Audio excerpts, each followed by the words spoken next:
고령자 복지주택에 들어가면 정말 노후 걱정을 내려놔도 되는 걸까요? 최점순 씨는 월세 5만 원에서 12만 원이라는 말을 처음 들었을 때 솔직히 마음이 많이 놓였다고 했습니다.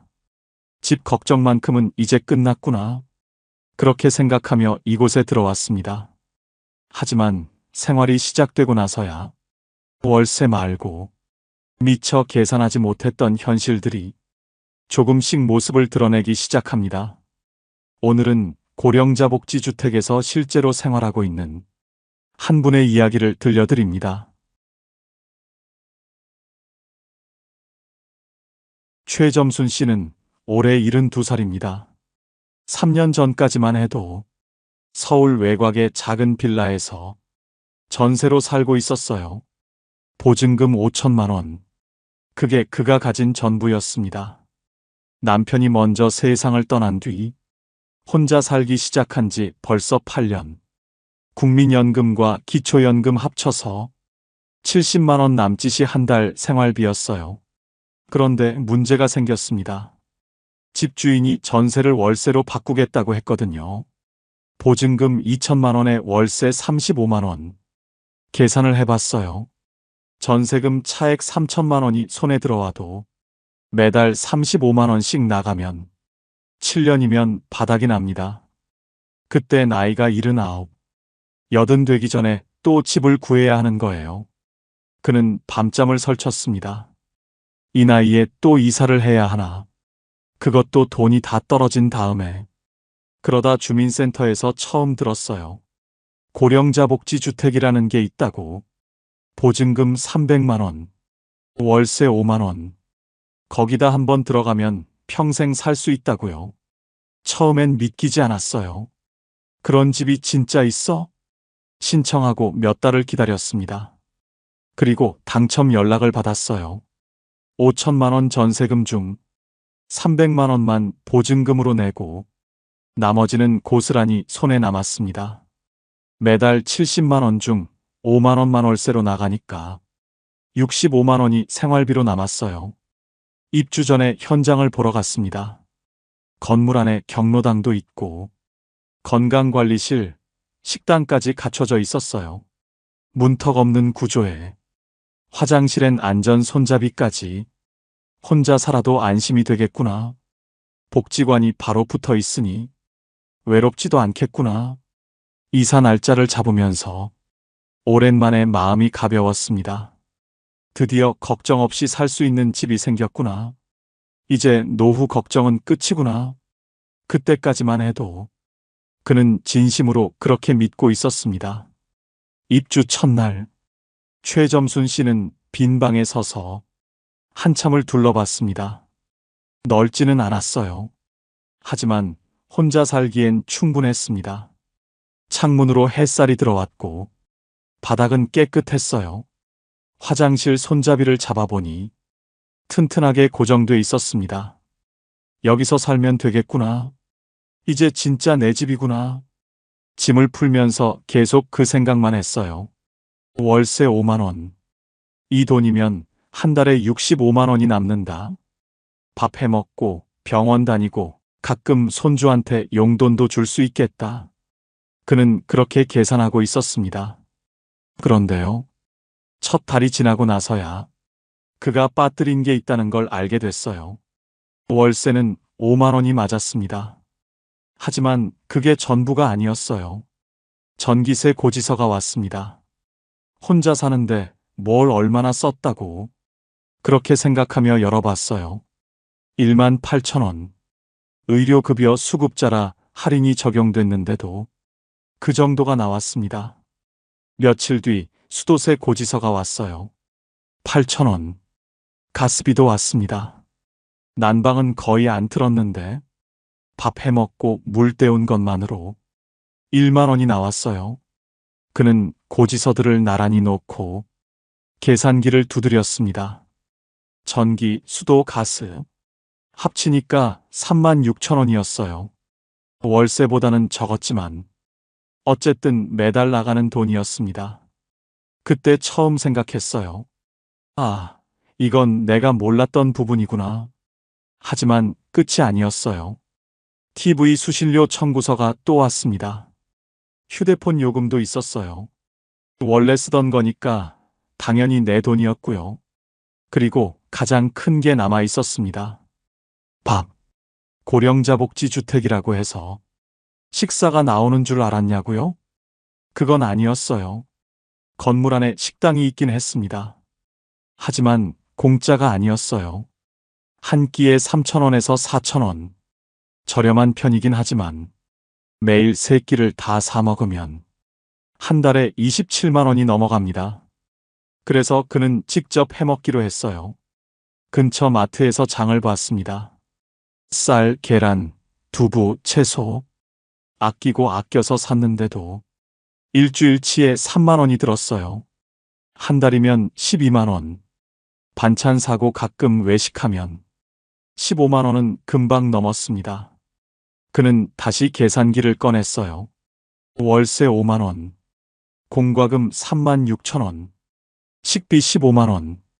통신비까지 합치면 한 달에 25만 원 정도가 나갔습니다. 70만 원 중 25만 원.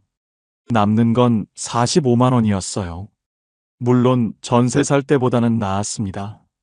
월세 35만 원 내면서 생활비까지 쓰던 때보다는 훨씬 숨통이 트인 건 맞았어요. 그런데 마음 한쪽이 허전했습니다. 월세 5만 원이라는 말만 듣고 한 달에 5만 원만 나가는 줄 알았거든요. 생활비가 따로라는 건 당연한 건데 왜 그걸 생각 못했을까? 그는 스스로에게 물었습니다. 사실 이건 이 집만의 문제는 아니에요. 어디서 살든 밥은 먹어야 하고 전기는 써야 하잖아요. 다만 그가 기대했던 건 이 집에 들어오면 다 해결된다는 거였어요. 현실은 달랐습니다. 집값은 해결됐지만 생활은 여전히 스스로 꾸려가야 했어요. 그는 그때부터 가계부를 쓰기 시작했습니다. 어디서 얼마가 나가는지 눈으로 직접 확인하고 싶었거든요. 한 달, 두 달이 지나면서 그는 서서히 이 집의 구조를 이해하게 됩니다. 월세가 싼 건 맞다. 하지만 그게 생활 전체가 싸다는 뜻은 아니다. 이 집은 주거비만 낮춰주는 곳이지 생활비까지 책임져주는 곳은 아니었어요. 그걸 받아들이는데 시간이 조금 필요했습니다. 입주한 지 석 달쯤 됐을 때였습니다. 그날따라 몸이 좀 이상했어요. 아침부터 머리가 무겁고 온몸이 으슬으슬했거든요. 감기인가 싶어서 약을 먹고 누웠습니다. 저녁이 되니까 열이 올랐어요. 이마를 짚어보니 뜨거웠습니다. 혼자 사는 집에서 열이 나면 참 막막하거든요. 누가 물 한 잔 떠다 주는 것도 아니고 이마에 수건 올려주는 사람도 없어요. 그는 침대에 누운 채 천장만 바라봤습니다. 고령자 복지주택이니까 누군가 와서 도와주지 않을까. 잠깐 그런 생각이 스쳤어요. 하지만 아무도 오지 않았습니다. 당연한 거예요. 이곳은 요양원이 아니거든요. 건물 안에 건강관리실이 있긴 했습니다. 낮 시간에 간호사가 상주하는 곳이에요. 혈압도 재주고 간단한 건강 상담도 해줘요. 그런데 밤에는 문을 닫습니다. 그가 열이 난 건 저녁 8시쯤이었어요. 건강관리실은 이미 닫혀 있었고 복지관도 운영 시간이 끝난 뒤였습니다. 비상벨이 있긴 했어요.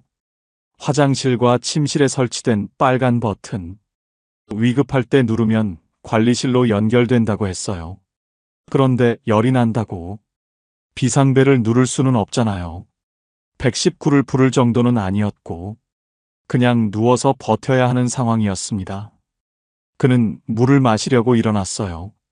어지러웠습니다. 부엌까지 걸어가는 게 힘들었어요. 겨우 물을 떠서 돌아와 다시 누웠습니다. 그때 생각했어요. 만약 지금 쓰러지면 어떻게 되지? 아무도 모르겠구나. 아들한테 전화할까 싶었지만 밤늦은 시간에 걱정만 끼칠 것 같았어요. 그래서 참았습니다. 다음 날 아침 열은 조금 내렸지만 몸은 여전히 무거웠어요. 그는 건강관리실로 내려갔습니다. 간호사가 체온을 재주고 약국에서 약을 사오라고 했어요. 병원 가셔야 할 것 같아요. 혼자 가실 수 있으세요? 간호사가 물었습니다. 그는 고개를 끄덕였어요. 혼자 갈 수 있다고 했습니다. 사실은 자신이 없었어요. 버스 타고 병원까지 가는 게 쉽지 않을 것 같았거든요. 그런데 다른 방법이 없었습니다. 이곳에서는 아파도 병원은 스스로 가야 했어요. 누가 데려다주는 시스템이 아니었습니다. 그는 천천히 옷을 입고 버스 정류장까지 걸어갔어요. 10몇 분 정도 거리였는데 그날은 30분처럼 느껴졌습니다. 병원에서 진료받고 약 타서 돌아오니까 오후가 다 됐어요. 집에 들어와서 다시 누웠습니다. 그리고 생각했어요. 이 집은 건강한 사람을 위한 집이구나. 복지시설이 있다고 해서 누군가 돌봐주는 게 아니었어요. 건강관리실은 상담을 해주는 곳이지 간병을 해주는 곳이 아니었습니다. 아프면 스스로 병원에 가야 하고 약도 스스로 챙겨 먹어야 했어요. 만약 거동이 어려워지면 이 집에서 계속 살 수 있을까? 그는 처음으로 그런 생각을 했습니다. 입주할 때는 몰랐어요. 건강하니까요. 혼자서 다 할 수 있으니까요. 그런데 하룻밤 아프고 나니까 보이는 게 달라졌습니다. 이 집은 혼자 생활할 수 있는 사람을 위한 곳이에요. 스스로 밥 해 먹고, 스스로 병원 다니고, 스스로 일상을 꾸려갈 수 있는 사람. 그게 이 집의 전제였습니다. 도움이 필요한 순간이 오면 이 집은 더 이상 선택지가 아닐 수도 있어요. 그는 며칠 뒤 완전히 나았습니다. 다시 평소처럼 생활하게 됐어요. 하지만 그날 밤의 기억은 남았습니다. 혼자 열이 나서 누워있던 밤, 천장만 바라보며 버텼던 시간, 그때 느꼈던 막막함은 쉽게 잊히지 않았어요. 어느 주말이었어요. 아들이 오랜만에 찾아온다고 했습니다. 손주도 데리고 온다고요. 최점순 씨는 아침부터 분주했어요. 방을 치우고, 과일을 깎아놓고, 손주가 좋아하는 과자도 사뒀습니다. 오후 2시쯤 아들이 도착했어요. 손주가 뛰어들어오면서 안겼습니다. 할머니! 그 한마디에 마음이 풀어졌어요. 아들은 집안을 둘러봤습니다. 깔끔하고 안전하게 돼 있다며 안심이 된다고 했어요. 거실에 앉아서 이야기를 나눴습니다. 손주는 과자를 먹으며 돌아다녔고요. 시간이 금방 갔어요. 어느새 저녁이 됐습니다. 아들이 말했어요. 엄마, 오늘 여기서 자고 갈까? 내일 아침에 같이 밥 먹고 가면 안 돼? 최점순 씨는 잠깐 말이 없었습니다. 사실 그러고 싶었어요. 손주랑 아침까지 같이 있고 싶었거든요. 그런데 이 집에서는 그게 어려웠습니다. 입주할 때 안내를 받았어요. 가족이나 지인이 방문하는 건 자유롭지만 숙박은 원칙적으로 제한된다고요. 공동주택이라서 그렇다고 했어요. 한 사람이 계약한 집에 다른 사람이 계속 머무르면 관리가 어려워진다고요. 규정이 그렇다는 건 알았어요. 이해도 됐습니다. 그런데 막상 아들이 자고 갈까 하고 물었을 때 그 말을 꺼내기가 쉽지 않았어요. 그냥 오늘은 돌아가. 다음에 낮에 또 와. 아들은 고개를 갸우뚱했어요. 왜? 좁아서 그래? 우리 거실에서 자도 되는데. 최점순 씨는 웃으면서 말했습니다. 아니야. 그냥 그렇게 하자. 엄마도 피곤하고. 사실대로 말하기가 좀 그랬어요. 이 집에서는 가족도 못 재운다고 하면 아들이 어떻게 생각할까 싶었거든요. 아들은 더 묻지 않았어요. 짐을 챙기고 손주 손을 잡았습니다. 현관에서 인사를 했어요. 손주가 손을 흔들었습니다. 할머니, 다음에 또 올게요.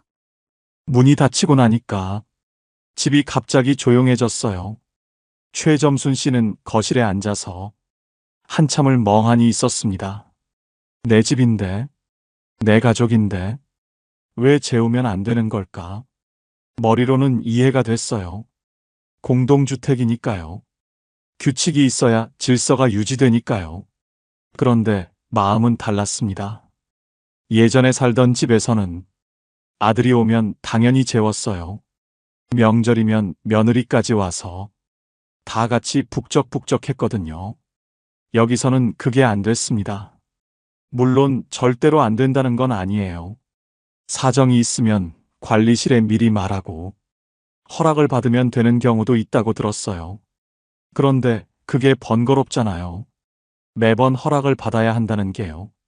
내 집인데 눈치를 봐야 하는 느낌. 그게 조금 불편했습니다. 며칠 뒤 아들한테 전화가 왔어요. 엄마, 그날 왜 자고 가지 말라고 했어? 혹시 불편한 거 있어? 최점순 씨는 솔직하게 말했습니다. 여기가 공동주택이라서 가족이 자고 가는 게 좀 그래. 규정이 그렇대. 아들이 잠깐 조용했어요. 그런 거였구나. 몰랐네. 전화를 끊고 나서 최점순 씨는 생각했습니다. 이 집은 내 집이 맞아. 하지만 완전히 자유로운 건 아니구나. 혼자 사는 데는 문제가 없었어요. 조용하고 편했습니다. 그런데 가족이 오면 달랐어요.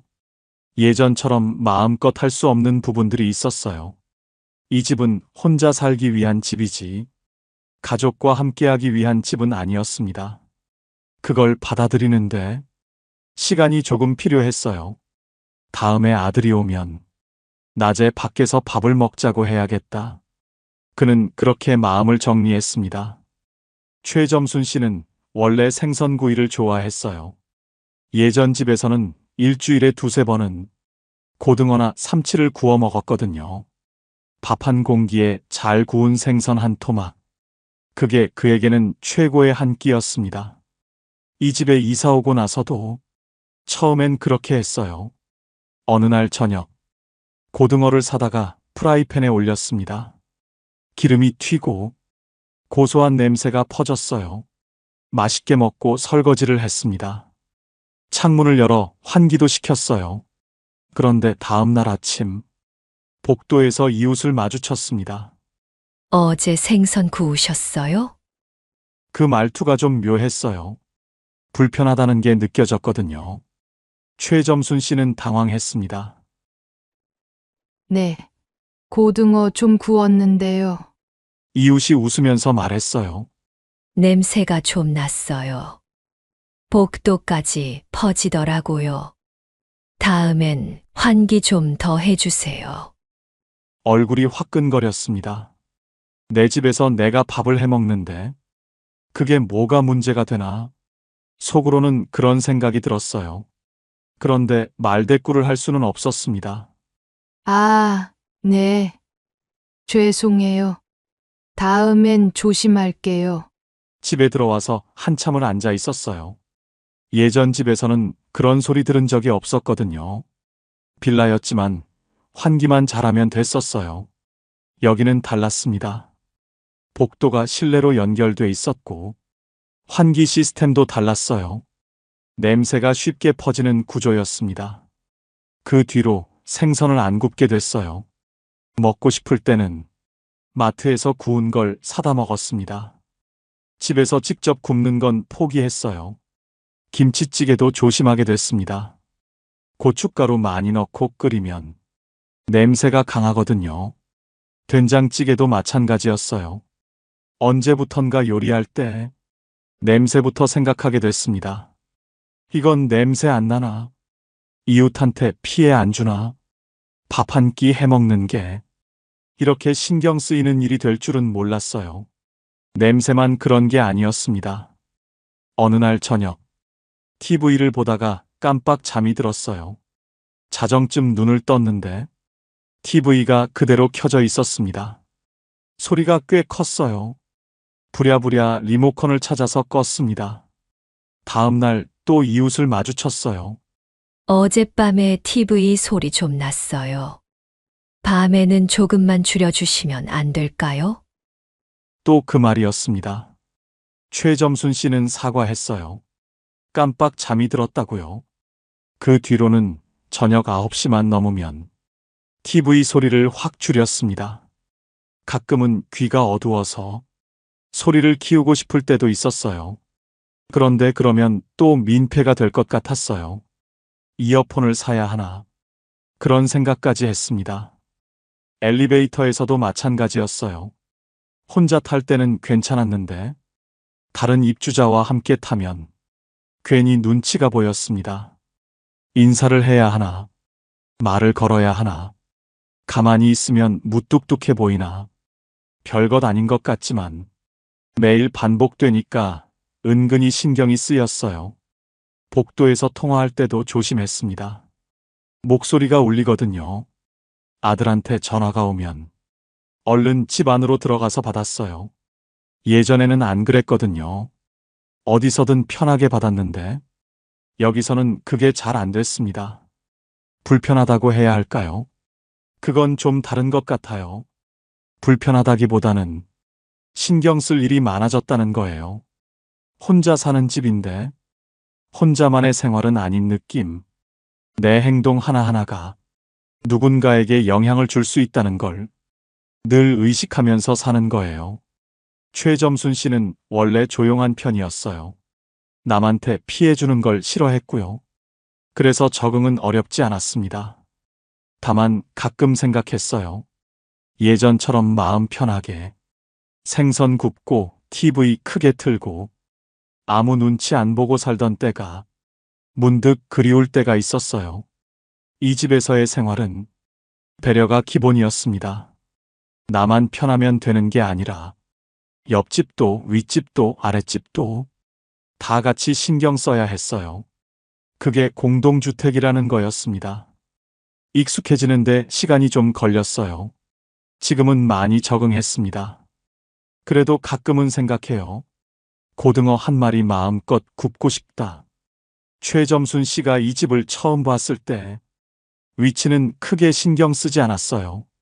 버스 정류장까지 걸어서 15분, 병원까지는 버스로 20분, 마트는 걸어서 10분 거리. 나쁘지 않다고 생각했습니다. 예전에 살던 동네보다 조금 외진 건 맞았어요. 하지만 감당할 수 있는 정도였거든요. 입주 초반에는 괜찮았습니다. 날씨 좋은 날 마트까지 걸어가는 게 산책처럼 느껴지기도 했어요. 버스 타고 병원 다녀오는 것도 별로 힘들지 않았고요. 그런데 시간이 지나면서 조금씩 달라지기 시작했습니다. 그해 겨울이 유난히 추웠어요. 병원 가는 날이었습니다. 두꺼운 외투를 입고 집을 나섰어요. 버스 정류장까지 15분. 예전엔 그냥 걸었던 거리였는데 그날은 유독 멀게 느껴졌습니다. 바람이 세게 불었거든요. 목도리를 둘러도 얼굴이 시렸어요. 중간에 한 번 쉬었습니다. 아파트 화단 옆 벤치에 잠깐 앉았어요. 숨을 고르고 다시 걸었습니다. 정류장에 도착하니까 버스가 막 떠난 뒤였어요. 다음 버스는 20분 뒤. 바람 부는 정류장에서 20분을 기다렸습니다. 병원에 도착했을 때는 이미 지쳐 있었어요. 진료받고 약 타고 다시 버스를 기다렸습니다. 집에 돌아오니까 오후 4시였어요. 아침 10시에 나갔는데 6시간이 걸린 거예요. 그날 저녁밥도 제대로 못 먹고 바로 누웠습니다. 너무 피곤했거든요. 그때 처음 생각했어요. 이 거리가 앞으로도 괜찮을까? 지금은 걸을 수 있으니까 괜찮아요. 버스도 탈 수 있고요.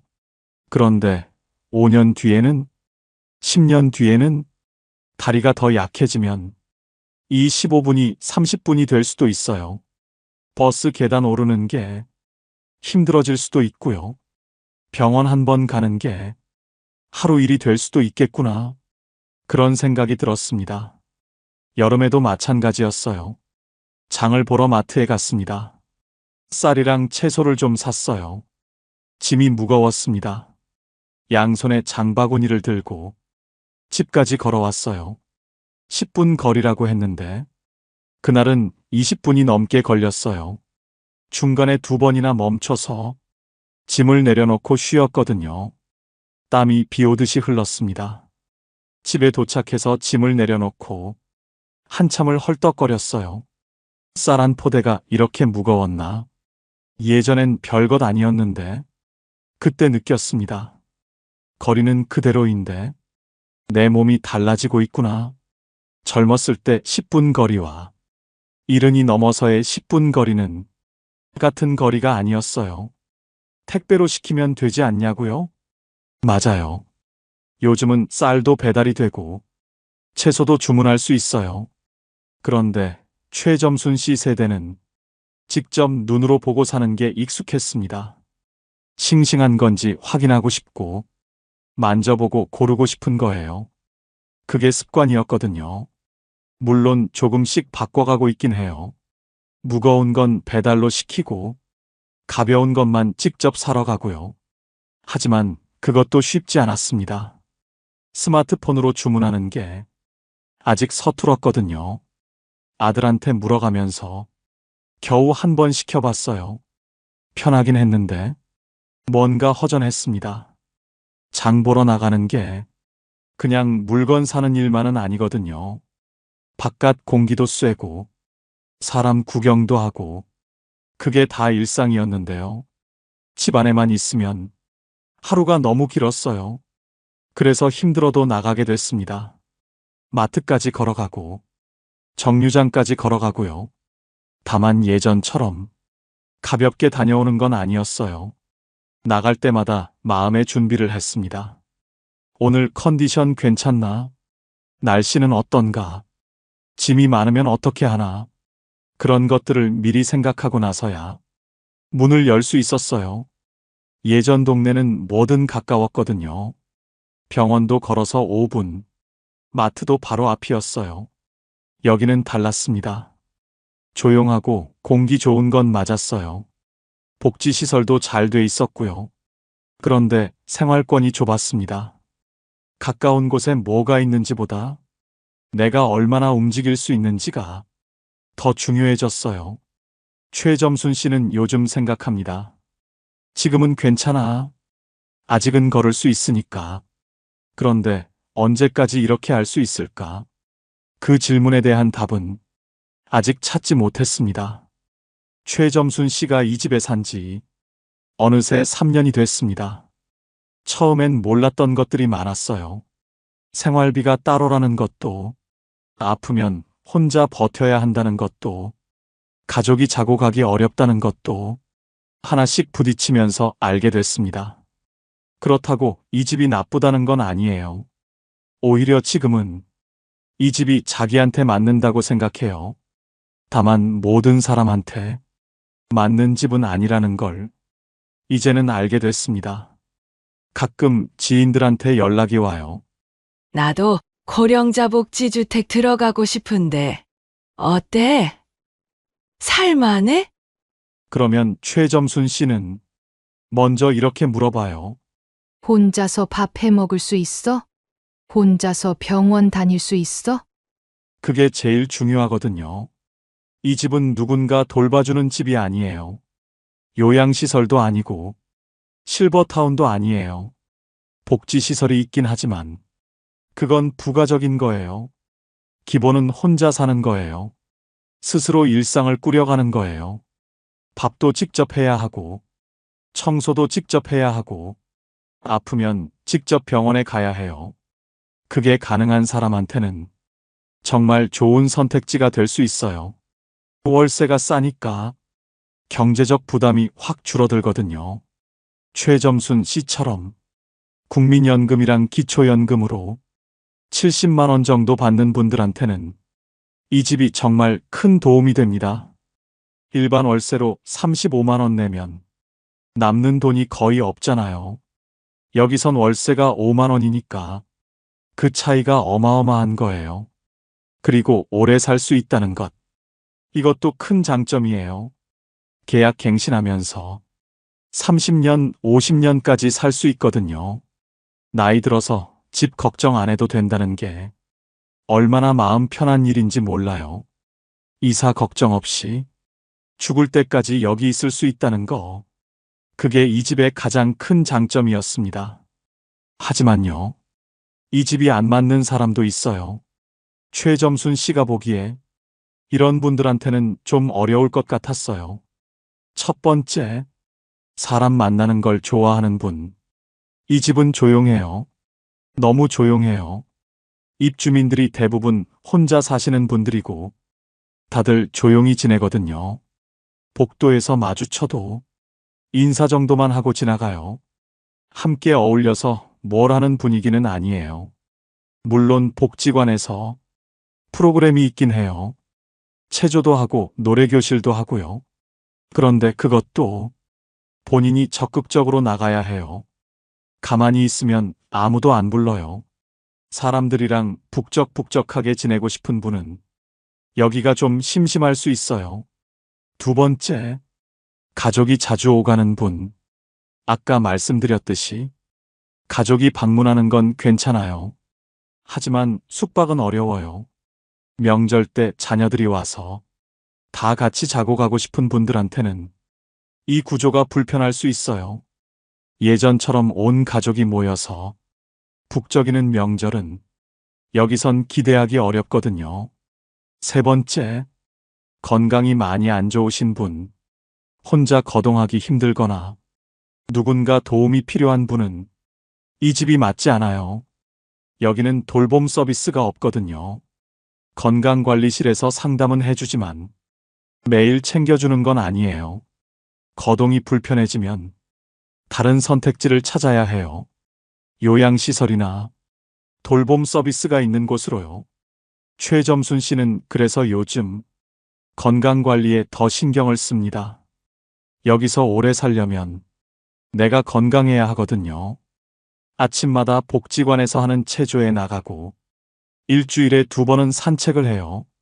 다리 힘이 빠지면 이 집에서 못 살게 될 수도 있으니까요. 그게 이 집의 조건이에요. 스스로 생활할 수 있는 동안은 최고의 선택이 될 수 있어요. 하지만 그게 어려워지면 다른 준비를 해야 해요. 최점순 씨는 지금 그 두 가지를 다 생각하고 있습니다. 지금 여기서 잘 사는 것, 그리고 나중을 위한 준비. 이 집은 영원한 답이 아니라 지금의 답이라는 걸 그는 알고 있었어요. 최점순 씨는 요즘 가끔 이런 생각을 해요. 입주 전에 이걸 알았더라면 마음의 준비가 달랐을 텐데. 그래서 혹시 고령자 복지주택을 고민하고 계신 분들이 있다면 몇 가지 이야기를 드리고 싶다고 했어요. 첫 번째, 월세만 보지 말고 생활비를 계산해 보세요. 월세 5만 원. 이 숫자만 보면 정말 싸 보여요. 하지만 실제로 한 달에 나가는 돈은 그보다 훨씬 많아요. 전기세, 수도세, 가스비, 거기다 식비, 통신비까지 최점순 씨 기준으로 한 달에 25만 원 정도가 나갔어요. 물론 일반 월세보다는 훨씬 적어요. 하지만 5만 원만 나가는 건 아니에요. 입주 전에 내 수입이 얼마인지, 거기서 25만 원 정도 빼면 얼마가 남는지, 그걸 먼저 계산해 보시는 게 좋아요. 두 번째, 내 건강 상태를 솔직하게 봐야 해요. 이 집은 혼자 생활할 수 있는 사람을 위한 집이에요. 밥을 직접 해 먹을 수 있는지, 버스 타고 병원에 갈 수 있는지, 계단 오르내리는 게 힘들지 않은지, 지금 당장은 괜찮더라도 1년 뒤, 3년 뒤를 생각해 보세요. 건강이 나빠지면 이 집에서 계속 살기 어려울 수 있어요. 그때를 위한 플랜 B도 미리 생각해 두는 게 좋습니다. 세 번째, 위치를 직접 가보세요. 고령자 복지주택은 도심보다 외곽에 있는 경우가 많아요. 공고문에 나온 주소만 보지 말고 직접 가보시는 걸 추천해요. 버스 정류장까지 얼마나 걸리는지, 병원은 어디에 있는지, 마트는 가까운지, 지도로 보는 것과 직접 걸어보는 건 달라요. 특히 날씨 안 좋은 날, 그 거리를 걸을 수 있을지 상상해 보시는 게 좋아요. 최점순 씨는 그걸 안 했거든요. 입주하고 나서야 거리가 부담이 된다는 걸 알았어요. 네 번째, 공동생활에 대해 생각해 보세요. 이 집은 내 집이지만 완전히 자유로운 공간은 아니에요. 냄새 나는 음식 조심해야 하고, 밤에 소리 크게 내면 안 되고, 가족이 자고 가기도 어려워요. 혼자 조용히 사는 게 편한 분한테는 아무 문제 없어요. 하지만 예전처럼 내 집에서 마음대로 하고 싶은 분한테는 스트레스가 될 수 있어요. 나는 어떤 생활을 원하는지, 이 집의 규칙을 받아들일 수 있는지, 그것도 미리 생각해 보시면 좋겠어요. 다섯 번째, 기대를 조금 낮추세요. 고령자 복지주택이라는 이름이 주는 느낌이 있어요. 복지주택, 고령자를 위한, 그래서 뭔가 다 해결될 것 같은 기대가 생겨요. 하지만 이 집은 주거비를 낮춰주는 집이지 생활 전체를 책임져주는 집은 아니에요. 들어오면 끝이 아니라 들어와서도 스스로 꾸려가야 해요. 그 마음의 준비가 있어야 입주하고 나서 실망하지 않아요. 최점순 씨는 처음에 그걸 몰랐어요. 월세 5만 원이라는 말에 모든 걱정이 끝날 줄 알았거든요. 막상 살아보니까 끝난 게 아니라 시작이었어요. 새로운 환경에 적응하고, 새로운 규칙을 배우고, 새로운 불편함과 타협하고, 그게 이 집에서의 생활이었습니다. 그래도 최점순 씨는 말해요. 후회하지 않는다고. 월세 35만 원 내면서 불안하게 살던 때보다 지금이 훨씬 낫다고. 다만 알고 들어오는 것과 모르고 들어오는 건 다르다고. 그래서 이 이야기를 하고 싶었다고요. 오늘 이야기를 정리해 볼게요. 고령자 복지주택, 월세 5만 원, 보증금 300만 원, 평생 살 수 있는 집. 숫자만 보면 정말 좋아 보여요. 실제로 좋은 점도 많고요. 하지만 그 안에는 숫자로 보이지 않는 것들이 있었어요. 생활비는 따로였고, 아프면 혼자 버텨야 했고, 가족이 자고 가기 어려웠고, 냄새 나는 음식도 조심해야 했고, 거리도 시간이 지나면서 부담이 됐어요. 이 집은 좋다 나쁘다로 단정할 수 있는 곳이 아니었습니다. 나한테 맞는지 안 맞는지 그걸 따져봐야 하는 곳이었어요. 혼자서 생활할 수 있고, 조용한 일상이 편하고, 경제적 부담을 줄이고 싶은 분한테는 정말 좋은 선택이 될 수 있어요. 하지만 가족과 자주 함께하고 싶고 누군가 도움이 필요한 상황이라면 다른 선택지를 먼저 알아보시는 게 좋겠어요. 오늘 이야기가 고령자 복지주택을 고민하시는 분들께 조금이나마 도움이 됐으면 좋겠습니다. 궁금한 점이 있으시면 댓글로 남겨주세요. 영상이 도움이 되셨다면 좋아요와 구독 부탁드려요. 주변에 이런 정보가 필요한 분이 계시다면 공유해 주시면 감사하겠습니다. 다음에 또 현실적인 이야기로 찾아올게요. 봄날 이야기였습니다. 감사합니다. 70대의 한 부부가 있었습니다. 평생을 검소하게 살아온 그들에게 어느 날 믿기 힘든 행운이 찾아왔습니다. 복권 12억 당첨. 누가 봐도 인생이 바뀔 거라 생각했죠. 하지만 시간이 지나면서 놀라운 일이 벌어졌습니다. 같은 당첨금이었지만 누군가는 새로운 삶을 얻었고 누군가는 모든 걸 잃어버렸습니다. 도대체 무엇이 달랐던 걸까요? 그리고 그 끝은 우리가 생각한 것과는 전혀 달랐습니다. 서울 근교의 오래된 빌라, 좁은 골목길 끝에 자리한 15평짜리 집. 67세 박 씨 부부는 그곳에서 오랜 세월을 함께 살아왔습니다. 아침이면 박 씨는 먼저 깨어 허리 굽은 몸으로 대문 앞을 쓸고 아내는 좁은 부엌에서 된장국을 끓였습니다. 그들의 삶은 단순했습니다. 소박했고 또 검소했습니다. 퇴직 후 들어오는 건 국민연금 110만 원 남짓. 그 돈으로는 월세, 공과금, 약값을 내고 나면 손에 남는 게 거의 없었습니다. 마트에 가면 고등어 한 손을 집어들었다가 가격표를 다시 보고 내려놓기를 반복했고, 한 달에 한두 번 있는 외식은 늘 분식집의 김치찌개나 칼국수가 전부였습니다. 하지만 그런 박 씨에게도 작은 낙이 하나 있었습니다. 바로 로또 복권을 사는 일이었습니다. 에휴, 그거 그만 좀 사. 1,000원이라도 아껴야지. 아내는 볼 때마다 혀를 찼지만 박 씨는 웃으며 대꾸했습니다. 여보, 이게 내 유일한 취미야. 술, 담배도 안 하지 않나. 1,000원이면 커피 한 잔 값인데 나는 희망 한 잔 사는 거지. 박 씨는 매주 토요일 동네 편의점 앞에 서서 복권을 사들고 집에 돌아왔습니다. 그 종이 조각은 작고 얇았지만 박 씨에게는 늘 내일에 대한 기대를 안겨주었습니다. 한 달이면 2만 원, 1년이면 24만 원. 큰 돈은 아니지만 연금 생활자에겐 결코 가벼운 지출도 아니었습니다. 아내는 늘 잔소리를 했습니다. 그 돈이면 고기라도 사 먹지. 내가 바라는 건 고기가 아니야. 혹시 모르는 기적이잖아. 그리고 운명의 날은 예고 없이 찾아왔습니다. 어느 봄날 저녁밥을 마친 박 씨는 늘 하던 대로 TV 앞에 앉아 로또 번호를 확인했습니다. 처음 두 자리가 맞았을 때는 운이 좋네 하고 웃어넘겼습니다.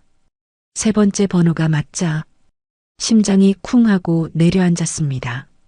네 번째 번호가 맞는 순간 손에서 리모컨이 덜컥 떨어졌습니다. 그리고 마지막 6번째 숫자까지 모두 일치했습니다. 그는 자리에서 벌떡 일어나 아내를 불렀습니다. 여보, 여보, 이리 좀 와봐. 나 당첨된 것 같아. 아내는 설거지를 멈추고 다가왔습니다. 박 씨는 손에 쥔 종이를 내밀며 덜덜 떨리는 목소리로 말했습니다. 여기 봐. 하나, 둘, 6개 전부 맞아. 이거 진짜 당첨이야. 아내는 믿지 못한 듯 종이를 뺏어들고 TV 화면과 번호를 몇 번이나 대조했습니다. 그리고는 그 자리에 털썩 주저앉아 눈물을 흘렸습니다. 당첨금은 무려 12억 원. 세금을 제하고 실제로 계좌에 찍힌 금액은 약 9억 원. 그동안 통장 잔고가 몇십만 원도 안 될 때가 많았던 부부에게 억 단위의 숫자는 꿈만 같았습니다. 박 씨는 휴대폰 뱅킹 화면을 들여다보며 한참을 멍하니 있었습니다. 숫자 하나하나가 눈에 들어올 때마다 온몸에 소름이 돋았습니다. 9억. 이건 단순한 돈이 아니야. 우리 노후를 지켜줄 마지막 기회야. 그날 밤 부부는 늦도록 잠들지 못했습니다. 아내는 중얼거리듯 말했습니다. 여보, 이 돈 어떻게 쓸까? 평생 못 해본 일, 하고 싶은 거 다 해볼까? 박 씨는 조용히 고개를 저으며 답했습니다. 아니야. 이건 함부로 쓰면 안 돼. 우린 이제 70 가까워. 이 돈은 노후를 위해 꼭 지켜야 해. 아내는 그의 손을 꼭 잡으며 고개를 끄덕였습니다. 그래요. 이번만큼은 현명하게 살자. 이 돈이 마지막이니까. 박 씨 부부의 작은 집 안에는 그날 밤 유난히 긴 침묵이 흘렀습니다. 기쁨과 두려움이 뒤섞인 그 밤 부부는 알았습니다.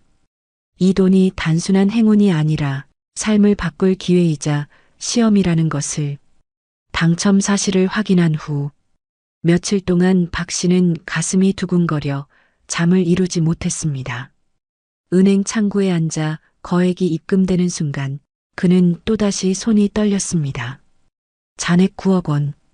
그 숫자를 바라보는 동안 박 씨는 현실인지 꿈인지 분간이 되지 않았습니다. 하지만 행복한 충격은 오래가지 않았습니다. 돈이 생기자 주변에서 들려오는 목소리들이 달라졌습니다. 이 정도 돈이면 큰 차도 사고 해외여행도 다녀와야지.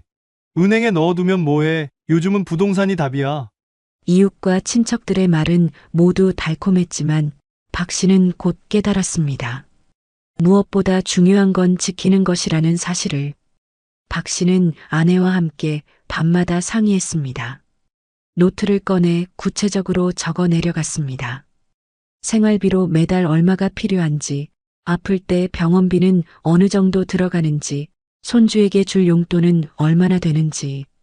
부부는 계산기를 두드리며 이 돈이 20년 뒤, 30년 뒤에도 꾸준히 자신들을 지켜주기를 바랐습니다.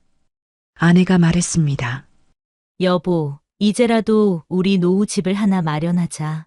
세입자 두고 월세 받으면 든든하지 않겠어? 박 씨는 고개를 끄덕였습니다. 그래. 욕심내지 말고 안정적으로 가자. 그들은 결국 서울 근교의 소형 아파트 한 채를 매입했습니다. 매매가는 4억 8천만 원. 그동안 꿈만 꾸던 내 집 마련이었지만 이제는 단순한 집이 아니라 매달 현금이 들어오는 자산이 되었습니다. 곧 세입자가 들어왔고 박 씨의 통장에는 매달 100만 원이 꼬박꼬박 찍혔습니다. 남은 돈 4억 2천만 원은 은행 정기예금에 넣었습니다. 이율은 연 3%, 한 달에 약 105만 원의 이자가 생겼습니다. 비록 큰 돈은 아니었지만 연금 110만 원에 월세 100만 원, 이자 105만 원까지 더하니 한 달에 약 315만 원의 생활비가 안정적으로 마련된 셈이었습니다. 이전에는 병원비 때문에 걱정이 앞섰습니다. 만약 큰 수술이라도 하게 되면 우리 집은 그대로 무너지는구나. 하지만 이제는 달랐습니다. 매달 꾸준히 들어오는 고정 수입 덕분에 불안보다 안심이 먼저 찾아왔습니다. 부부는 소박한 생활을 유지했습니다. 새 차를 사지도 않았고 값비싼 가구나 명품을 들이지도 않았습니다. 그 대신 돈이 돈을 벌어주는 구조를 스스로 만든 것이었습니다. 박 씨는 가끔 아파트 등기부등본을 꺼내 손으로 천천히 짚어보며 스스로에게 말했습니다. 이게 진짜 복권 당첨이지. 종이 조각이 아니라 이제는 내 이름으로 된 집이 있으니까. 그날 이후 부부의 대화에는 여유가 조금씩 묻어났습니다. 아내는 미소를 지으며 말했습니다. 여보, 이제 우리도 마음 놓고 김치찌개에 고기 좀 넣어 먹자. 박 씨는 웃으며 대답했습니다. 그래. 이제는 아끼는 게 아니라 지혜롭게 쓰는 거야. 박 씨 부부의 일상은 조금씩 그러나 분명하게 달라지기 시작했습니다. 이전에는 연금 110만 원으로만 살 때는 통장에서 돈이 빠져나가는 순간 숨이 막히곤 했습니다. 전기세 고지서가 날아오면 이번 달은 에어컨을 덜 틀어야겠다. 마트에서 물건을 집을 땐 이건 다음 달로 미루자. 늘 선택과 포기의 연속이었습니다. 하지만 이제는 달랐습니다. 월세 100만 원, 예금 이자 105만 원, 그리고 연금 110만 원까지 매달 315만 원의 안정적인 수입. 한 달 생활비를 다 쓰고도 통장에 일정 금액이 남아 있었습니다. 아내는 처음으로 병원 예약을 잡으며 말했습니다. 여보, 나 허리 검사 꼭 받아야겠어? 그동안 돈 아까워서 미뤘는데. 이젠 할 수 있잖아. 박 씨는 고개를 끄덕이며 대답했습니다. 그래. 이제는 건강이 먼저야. 돈이 우리를 위해 일하게 만들었으니까. 작은 변화들이 모여 삶의 무게를 조금씩 덜어주었습니다. 오랫동안 타던 낡은 중고차는 그대로였지만 기름값을 아끼려고 걸어다니던 날들은 줄어들었습니다. 병원비를 걱정하며 참고 살던 통증도 조금씩 치료를 받을 수 있었습니다. 무엇보다도 부부의 얼굴에 오랜만에 웃음이 돌아왔습니다. 손주가 놀러 왔을 때 아내는 용돈을 봉투에 넣어주며 미소를 지었습니다.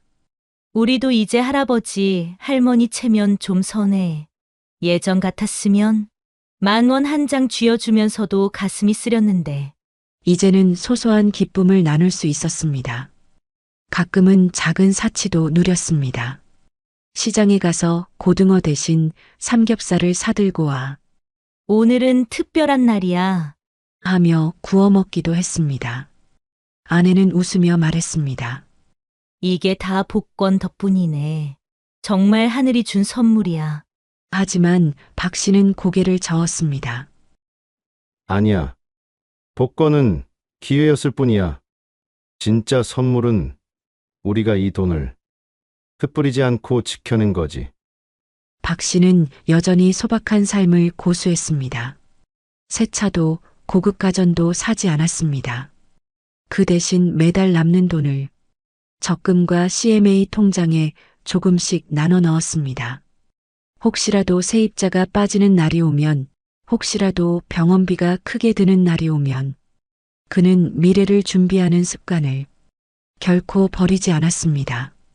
무엇보다 마음이 달라졌습니다. 과거에는 잠들기 전 늘 걱정으로 뒤척였습니다. 내일은 또 무슨 돈이 나갈까? 혹시 아내가 아프면 어떻게 하지? 하지만 이제는 잠자리에 누우면 안도감이 그 자리를 대신했습니다. 작은 집, 검소한 생활이었지만 부부는 느낄 수 있었습니다. 우린 이제 돈에 쫓기지 않는다. 그 변화는 단순히 생활의 여유가 아니라 삶의 태도 자체를 바꾸어 놓았습니다. 박 씨는 더 이상 돈을 두려움의 대상으로 보지 않았습니다. 이제 돈은 자신을 지켜주는 동반자였습니다. 아내와 함께 식탁에 앉아 밥을 먹을 때면 이전과 똑같은 된장찌개였지만 그 맛은 전혀 달랐습니다. 그 안에는 안심이 담겨 있었고 미래에 대한 희망이 담겨 있었습니다. 박 씨는 종종 창가에 앉아 잔잔히 흘러드는 햇살을 바라보며 생각하곤 했습니다. 만약 우리가 이 돈을 함부로 썼다면 지금쯤은 어떤 모습이었을까? 세상에는 큰 돈을 손에 쥔 순간부터 삶이 무너지는 사람들이 적지 않습니다. 잠시의 행복과 들뜸에 빠져 차를 바꾸고 여행을 떠나고 친구와 친척들에게 돈을 뿌리듯 쓰다 보면 순식간에 통장이 바닥을 드러내기 마련입니다.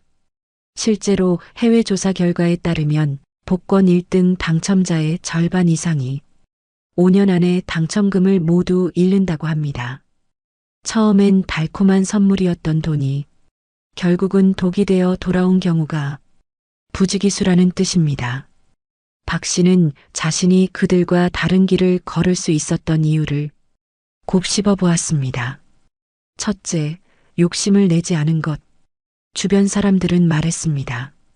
이제 차부터 바꿔야지. 해외여행도 다녀오고 집도 크게 옮겨야지. 하지만 박 씨 부부는 고개를 저었습니다. 당장은 유혹이 컸지만 그 유혹을 따라가면 오래 버틸 수 없다는 걸 본능적으로 알고 있었던 것입니다. 둘째, 안정적인 자산을 선택한 것. 많은 사람들이 더 큰 수익을 노리며 주식, 펀드, 비트코인 같은 위험한 길에 뛰어듭니다. 하지만 박 씨 부부는 소형 아파트 한 채와 은행 예금이라는 가장 단순하고 안전한 방법을 택했습니다. 부동산에서 매달 100만 원의 월세가 나오고 예금에서는 매달 100만 원 남짓의 이자가 들어왔습니다.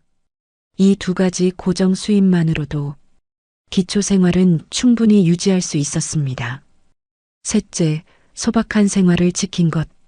예전처럼 마트에서는 여전히 장바구니를 천천히 채웠고 외식도 여전히 소박한 메뉴가 대부분이었습니다. 겉으로는 크게 달라진 게 없었지만 그 마음속에는 더 큰 안정을 얻었습니다. 이제는 불안해하지 않아도 된다는 믿음이 가장 값진 변화였습니다. 어느 날 아내가 조용히 말했습니다. 여보, 돈이 많다고 해서 행복해지는 건 아니었네. 행복은 우리가 이 돈을 어떻게 쓰느냐에 달렸던 거야. 박 씨는 미소 지으며 대답했습니다. 맞아. 복권이 준 건 단순한 행운이 아니야. 그 행운을 지켜낼 기회를 준 거였어. 실제로 조사에 따르면 60대 이상 가구의 월 평균 생활비는 약 250만 원이라고 합니다. 박 씨 부부가 만들어낸 월 수입은 약 315만 원. 평균을 웃돌며 병원비나 예기치 못한 지출에도 대비할 수 있는 수준이었습니다. 특히 연금, 월세, 이자라는 세 갈래의 고정 수입 덕분에 한쪽이 흔들려도 생활 전체가 무너지지 않는 구조가 되었지요. 부부가 느낀 안도감은 단순히 금액 때문이 아니었습니다. 앞으로 버틸 수 있다는 확신, 그리고 무너질 리스크가 줄어들었다는 안정감이 그들의 어깨를 가볍게 만들었습니다. 교훈은 명확했습니다. 큰 돈을 한 번에 쓰지 말 것, 지출보다 꾸준히 들어오는 수입 구조를 만들 것, 삶의 태도를 유지하며 돈을 수단으로 삼을 것. 박 씨는 가끔 손주에게도 말했습니다. 행운은 누구에게나 올 수 있다. 하지만 그걸 지킬 줄 아는 사람만 진짜 행복을 얻는단다. 손주는 아직 그 말의 의미를 온전히 이해하지 못했지만 그 목소리 속 진중함은 듣는 이의 마음에 잔잔한 울림을 남겼습니다. 어느 다른 도시, 비슷한 또래의 70대 부부가 있었습니다. 이들 역시 평생을 검소하게 살아왔습니다. 노후 준비는 충분치 않았지만 소박한 밥상과 이웃과의 담소 속에서 그럭저럭 하루하루를 버티며 살고 있었습니다.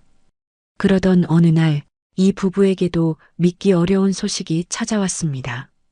복권 번호 6개가 모두 맞아떨어진 것입니다. 여보, 이거 봐. 우리가 됐어. 1등이야, 1등. 순간 부부는 얼싸안고 울었습니다. 당첨금은 무려 12억 원. 세금을 제하고 남은 돈만 약 9억 원. 주변은 축복으로 가득했습니다. 이웃은 말했습니다. 아이고, 이제 팔자 고쳤네. 이제 걱정 끝났지 뭐. 처음 며칠간은 세상이 달라 보였습니다. 오랫동안 타던 15년 된 중고차 대신 반짝이는 새 차를 몰고 다녔습니다. 마트에 가서도 가격표를 보며 망설일 필요가 없었습니다. 먹고 싶은 과일을 바구니에 담고 좋아하던 고기와 해산물도 마음껏 사들릴 수 있었습니다. 부부는 평생 한 번도 가보지 못한 해외여행을 계획했습니다. 비행기 티켓을 예약하며 아내는 설레는 목소리로 말했습니다. 여보, 드디어 우리도 비행기 타본다. 남편은 웃으며 대꾸했습니다. 이게 다 우리 운명이야. 고생 끝, 행복 시작이야. 하지만 그 화려한 변화 속에 알게 모르게 작은 균열이 생겨나고 있었습니다. 돈은 들어오는 게 아니라 빠져나가기 시작했습니다. 세차, 여행, 외식. 한두 번은 괜찮았지만 그게 곧 생활이 되었습니다. 통장에서 수백만 원이 빠져나가도 이제는 두려움이 아닌 익숙함으로 다가왔습니다. 돈이 이렇게 빨리 줄어들 줄 몰랐어. 아내는 불안한 눈빛으로 말했지만 남편은 태연하게 웃었습니다. 괜찮아. 아직 많이 남았잖아. 주변 사람들의 태도도 변했습니다.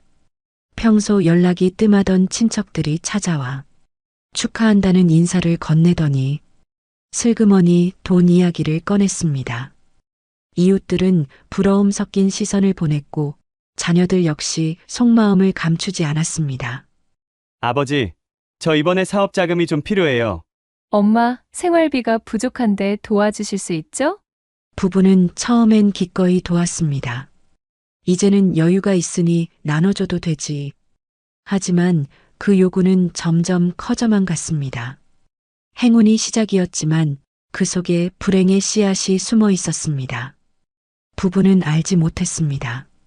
진짜 시험은 돈을 얻은 순간부터 시작된다는 것을. 이전에는 저녁에 반찬거리를 살 때도 이거는 다음 달에 사자하고 미루기 일쑤였는데 이제는 장바구니에 먹고 싶은 걸 담으면서도 가격표를 제대로 확인하지 않았습니다. 외식의 빈도부터 달라졌습니다. 과거엔 한 달에 한 번 분식집 칼국수가 전부였지만 이제는 일주일에 서너 번씩 식당을 찾았습니다. 평소엔 엄두도 못 내던 한정식집, 예약이 필요한 한우 전문점에도 가봤습니다. 아내가 웃으며 말했습니다. 여보, 이제는 김치찌개만 먹던 시절은 끝났네. 남편은 젓가락을 내려놓으며 대답했습니다. 그래, 우리도 한 번쯤은 잘 먹고 살아야지. 마트에서의 소비 습관도 크게 달라졌습니다. 예전에는 1+1 행사 제품만 골라 담던 부부였지만 이제는 그동안 눈길조차 주지 못했던 수입 과일, 고급 치즈, 와인까지 카트에 들어갔습니다. 냉장고를 열면 한 번도 사본 적 없는 브랜드의 음료와 간식이 가득했습니다. 이제 우리 집 냉장고가 드디어 사람 사는 집 같네. 아내는 농담처럼 말했지만 그 속에는 오랜 결핍이 풀려가는 안도감이 담겨 있었습니다. 여행 역시 빠질 수 없었습니다. 그동안 TV에서만 보던 해외 관광지, 비행기를 타고 구름 위를 나는 순간 부부는 마치 세상 가장 자유로운 사람이 된 듯 했습니다. 호텔 로비에 들어서는 순간의 설렘, 레스토랑에서 처음 맛보는 낯선 음식들, 손주에게 보내줄 기념품을 고르는 기쁨. 하지만 여행에서 돌아온 뒤 통장을 확인했을 때 수백만 원이 훌쩍 빠져나간 걸 본 아내는 한동안 멍하니 화면을 바라보다가 조용히 혼잣말을 했습니다. 한 번뿐인 인생인데 괜찮겠지? 손주와 자녀들에게도 씀씀이가 커졌습니다. 예전에는 손주 생일 선물로 장난감 하나 사주는 게 고작이었지만 이제는 백화점 문화센터에서 파는 고가의 교구를 사주고 아이들과 함께 놀이공원 입장권도 끊어주었습니다. 자녀가 힘든 기색을 보이면 얼마 필요하니? 하며 먼저 말을 꺼내기도 했습니다.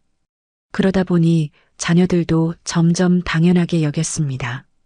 생활비 자체가 커졌습니다. 전기세와 관리비는 2배 가까이 늘었고 카드값은 한 달에 50만 원에서 200만 원까지 불어났습니다.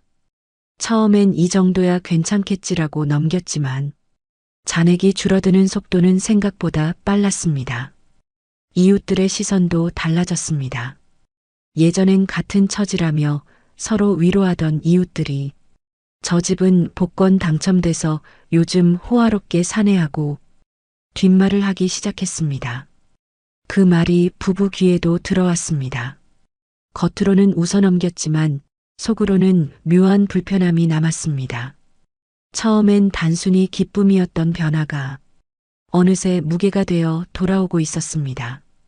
돈이 늘어난 만큼 지출도 주변의 기대도 함께 커지고 있었습니다. 당첨 직후 통장에 찍힌 숫자는 무려 9억 원이었습니다. 평생 몇십만 원 단위로 살던 부부에게는 믿기지 않는 금액이었지요. 처음에는 그저 바라보는 것만으로도 가슴이 벅찼습니다. 남편은 매일 밤 휴대폰 뱅킹 화면을 열어보고 또 열어보며 이게 꿈은 아니겠지? 하고 중얼거렸습니다. 아내 역시 옆에서 화면을 확인하며 고개를 끄덕였고 그 순간만큼은 두 사람 모두가 젊어진 듯 설렘을 감추지 못했습니다. 그러나 시간이 흐르면서 그 거대한 금액도 세월이라는 파도 앞에서는 속절없이 삼켜지고 말았습니다. 첫 번째 이유는 늘어난 지출이었습니다. 처음엔 서로 다짐했습니다. 절대 함부로 쓰지 말자. 아껴 쓰자. 하지만 돈이 있다는 사실만으로 소비 습관은 달라졌습니다. 예전에는 마트에서 장을 볼 때 1,000원 차이에도 망설였고 고등어 한 손을 집어들었다가 다시 내려놓곤 했습니다. 그러나 이제는 달랐습니다. 가격표를 보던 습관이 사라지고 먹고 싶은 건 먼저 장바구니에 담았습니다. 한 달 생활비는 150만 원이면 충분했는데 어느새 300만 원, 400만 원까지 불어났습니다. 외식도 달라졌습니다. 과거에는 한 달에 한 번 분식집 칼국수가 전부였지만 이제는 주말마다 근교 맛집을 찾아다녔습니다. 손주가 오면 치킨과 피자, 햄버거를 한꺼번에 시켜 식탁 위에 늘어놓으며 흐뭇해했습니다. 경조사 비용도 커졌습니다. 예전에는 봉투에 얼마를 넣을지 눈치 보며 고민했는데 이제는 망설임 없이 도왔습니다. 돈이 있으니 괜찮다는 안도감이 지출을 자랑처럼 만들었습니다. 하지만 그 자랑은 오래가지 않았습니다. 지출은 걷잡을 수 없이 커졌고 남편은 계산기를 두드리며 한숨을 내쉬었습니다. 이 속도로 나가면 10년도 못 버텨. 아내는 알면서도 대답하지 못했습니다. 늘어난 생활 수준은 줄이는 게 더 어려웠기 때문입니다. 두 번째 이유는 잘못된 투자였습니다. 남편은 늘 생각했습니다. 이 큰 돈을 그냥 두면 안 된다. 불려야 한다. 그래야 오래 간다. 하지만 금융을 제대로 배워본 적이 없던 그는 주위 사람들의 말에 쉽게 흔들렸습니다. 지금 은행 이자 가지고는 택도 없어. 요즘은 부동산 아니면 주식이 답이지. 처음엔 망설였지만 남들 다 한다는 말에 결국 수억 원을 맡겼습니다. 잠시 동안은 수익이 나는 듯 보였습니다. 역시 돈은 움직여야 한다니까. 하지만 불과 몇 달 만에 상황은 뒤집혔습니다. 부동산 가격은 떨어지고 투자처는 망했습니다. 통장에서 빠져나간 돈은 다시 돌아오지 않았습니다. 남편은 밤마다 뒤척이며 중얼거렸습니다. 이게 다 내 욕심 때문이야. 그냥 은행에 넣어뒀다면. 아내는 눈시울을 붉히며 말했습니다. 당첨이 아니라 저주였던 건 아닐까? 세 번째 이유는 가족의 그림자였습니다. 당첨 소식을 들은 자녀와 친척들은 처음에는 진심으로 축하해주는 듯 했습니다. 이제 편하게 사셔야죠. 정말 잘 됐네요. 하지만 시간이 갈수록 태도는 변했습니다. 생활비를 빌려달라, 사업 자금을 도와달라, 전세 보증금이 필요하다며 끊임없이 손을 내밀었습니다. 부부는 처음엔 기꺼이 도왔습니다. 부모니까, 형제니까 도와야지. 그러나 그 횟수가 늘어날수록 부담은 눈덩이처럼 커져갔습니다.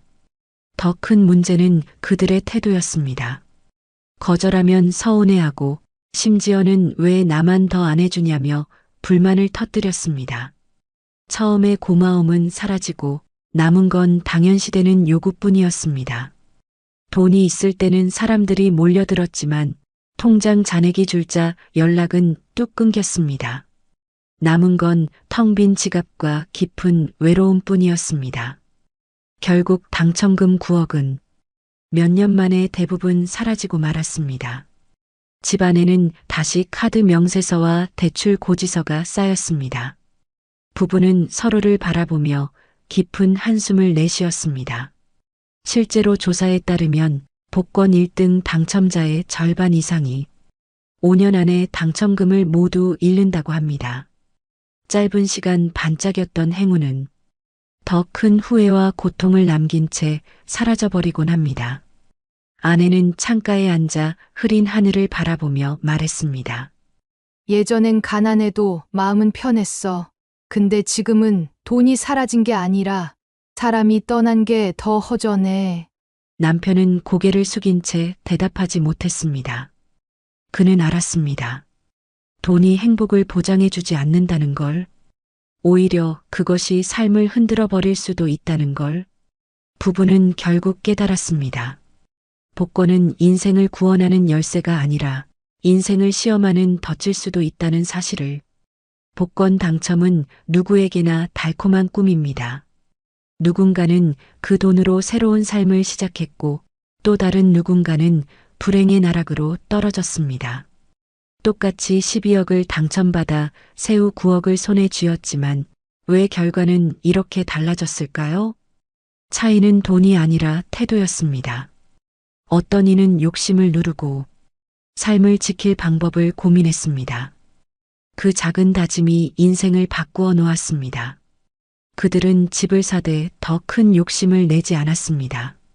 내 집 마련이라는 안정된 울타리를 갖추고 그곳에서 나오는 월세와 은행 이자를 국민연금과 합쳐 매달 315만 원으로 살았습니다. 크지 않은 돈이었지만 소박한 일상과 평화를 지켜내기에는 충분했습니다. 반대로 또 다른 이는 달랐습니다. 돈을 지키기보다 불려보려는 욕심이 앞섰습니다. 주변의 말에 휘둘려 무모한 투자에 뛰어들었고 가족의 끝없는 요구를 끊지 못했습니다. 처음에는 가족이니까 도와야 한다고 생각했지만 결국 남은 것은 빚과 후회뿐이었습니다. 행운의 크기가 달랐던 게 아닙니다. 그 행운을 다루는 태도가 달랐던 것입니다. 복권은 단순히 돈을 주는 종이가 아닙니다. 사람의 진짜 모습을 드러내는 거울입니다. 검소했던 사람은 더 단단해지고 욕심 많던 사람은 더 위험해집니다. 어쩌면 복권 당첨은 축복이 아니라 시험일지도 모릅니다. 우리는 누구나 한 번쯤 상상합니다. 나도 당첨된다면 걱정 없는 삶이 열리지 않을까? 하지만 오늘 이야기는 말합니다. 그 상상이 늘 행복으로 이어지지는 않는다고. 진짜 복권은 종이가 아닙니다. 오늘을 어떻게 준비하고 살아가느냐, 그것이 우리 인생의 당첨을 좌우합니다. 오늘도 누군가는 작은 희망을 품고 1,000원짜리 복권을 사들고 집으로 돌아갑니다. 그 종이에는 웃음과 눈물이 함께 담겨 있습니다. 그러나 잊지 말아야 할 것이 있습니다. 진짜 복권은 노후를 위해 준비하는 작은 습관, 그리고 함께 살아갈 가족과 평화를 지켜내는 마음입니다.